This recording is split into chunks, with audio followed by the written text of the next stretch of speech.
Hello and welcome to When the Town. We're doing our first pre-match preview since the international breaks, and joining me today to look at our fixture with Hull City tomorrow is Nathaniel from To Hull and Back podcast. Nathaniel, thank you so much for joining me. Thank you for your time. How are you doing? It's an honour. I'm delighted to be here. Brilliant. Do you know what? So let's just cut right to the chase. What have you made of your season so far? Because it was a pretty good start, wasn't it, at one point? Well, it was a very good start. I think we started the season. We were joint first or just behind Millwall in the first game. You know, it's always great when you win the first game because you go straight to the top of the league. And then, I mean, we're 10 games in. The first 6 games were great, and then we've lost 4 in a row. So the start of the season was immense, and then this longer period, the first quarter of the season or so, has been very dodgy. Really, none of the performances have been any good. We were a bit fortunate to get the results we did, especially against Norwich. But yeah, I mean, it's very mixed, really. I'm not. I mean, Shota lads has come under a lot of pressure after the last 4 games that we've lost. But I think it's still too early to tell because we've got a lot of new players. So a very good, very soon start. The 6 games were great, but it's been poor after then. So really, we still don't really know whether we're going to be very good this season. So when you turn up, do you expect Hull to have a good game when you sort of go to a home match after these runs? Are you sitting there thinking, we should be able to win, or are you thinking you don't know where your next win's coming from? Well, that first 6 games when we won all 3 of our home games, we were thinking that we were going to build a really good, strong fortress at the MKM and win every home game, and then sort of struggle away from home, which was the opposite to last year. Yeah. Unfortunately, our main strength last year, especially towards the end, was picking up a lot of 0-0s and 1-0 wins away from home. That's completely switched now. We are absolutely horrendous away, and unfortunately, the home form from last season has also come back.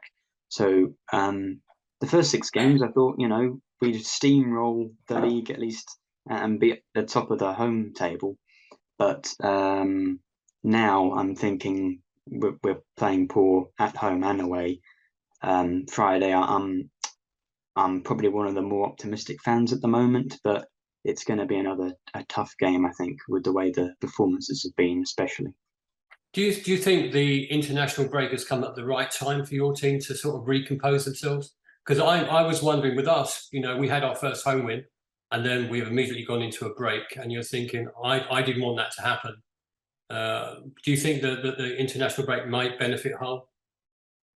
Well, I think it did come at a good time. And honestly, if we'd had 3 or 4 international breaks in the first 10 games, that would have also been brilliant because we've got so many injuries at the moment. It's absurd. And we've just got another one today as well, which we aren't happy about. So we've had about 15 different players injured, and I think it's like 8 or 9 out at the moment. So yeah, as much time as possible not playing football, especially with that extra weekend. We didn't have a game Yeah. last week.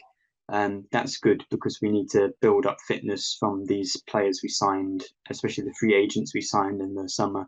They didn't have a proper summer kind of training camp pre-season. So as much time as we can get without playing is a real plus for the moment.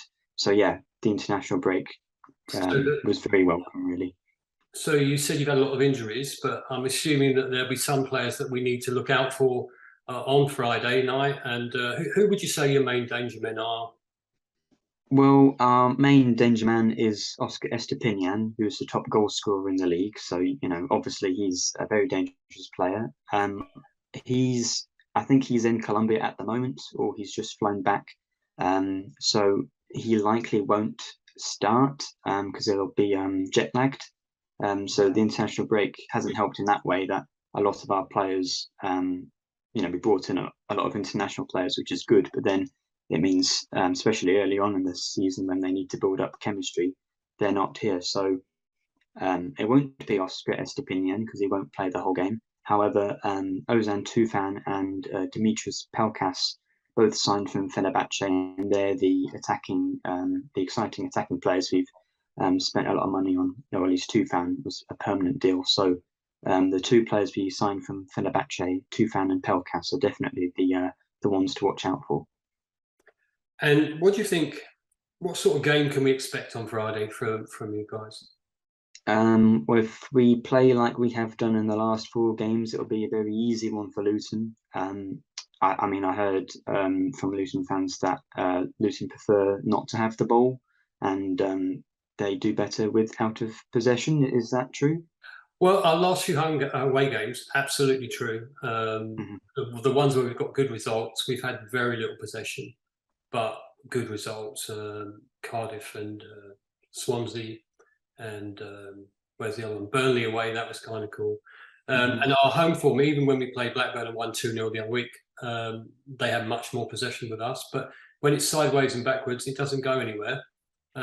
We took our opportunities. I think that's the thing. Take your opportunities, and you will, you'll do well. So if we don't have a lot of possession as a Luton supporter, I won't be too worried. I'll be worried if we're not creating any chances, mind. But I think the important thing is to take the chances. So I think possession-wise, we might be one of those that are on the counter attack quite a lot.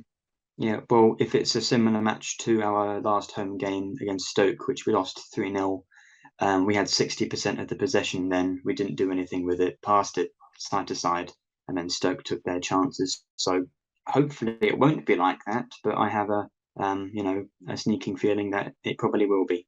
So what do you think your ambitions are for Hull City this year? Well, I predicted 11th because I thought it would be a very tough start with the injuries and the fitness issues we've got, and a lot of new players needing to bed in. Within the club, even though they're not 100% banking on going up this season, definitely a top 6 finish or a top 8 is the minimum. However, I'm trying to be a bit more realistic. I think our squad is perhaps capable enough to do that, but it's very difficult to bed these players in. So we definitely need to be higher than 20th where we are at the moment, 100%.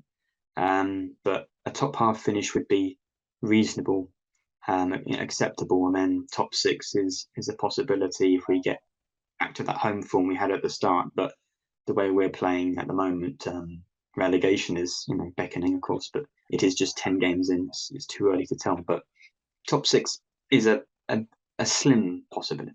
That's the realistic thing about this whole situation, isn't it? It's very early days, and I think we said we can change positions quite dramatically, both teams, with a win.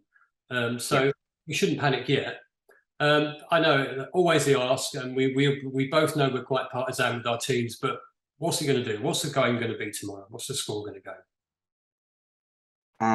Well, when I did my preview for our podcast earlier, I sort of jokingly predicted we'd lose 3-0 again, and make it a hat trick of 3-0 defeats. And I wouldn't bet against that. Hopefully, after the international break, we've learned how to defend a bit. So the optimist in me is going for a 1-0 win to save our lads' job, but that won't happen. We'll probably lose 3-0. Really? Wow. Well, I hope you're right. Thank you for so much for staying with me tonight. I know it's a bit trouble getting online, but thanks for your thoughts and comments. Anybody else who's watching, just leave us some reviews down below on the links. And again, enjoy the game. I hope it's a great game, and I hope that your score prediction is totally right, my friend. Thank you very much.